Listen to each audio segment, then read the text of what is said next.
17 avril 1457, le jour où le prince Vlad Dracul fait empaler tous ses courtisans. Par Frédéric Lévineau, journaliste au Point.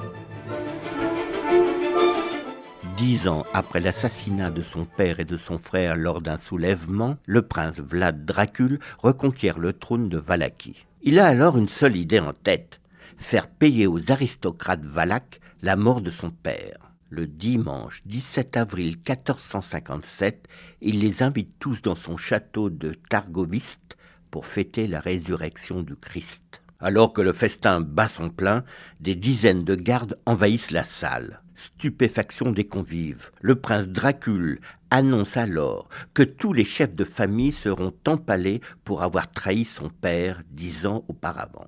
Quant à leurs femmes et à leurs enfants, ils seront condamnés à l'exil. Aussitôt, les hommes sont entraînés devant les murailles de la ville pour être empalés.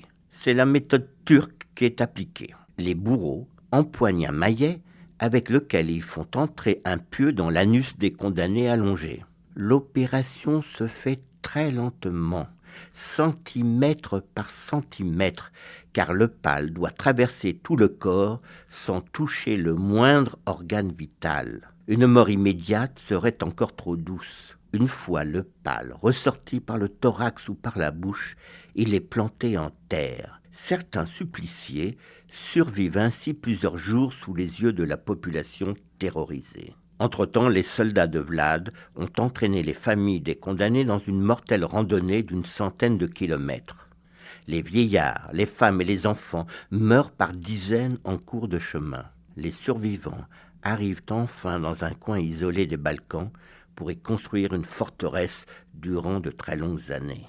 À noter que l'écrivain irlandais Bram Stoker emprunta au prince Vlad son nom de Dracul pour baptiser son héros, le comte Dracula.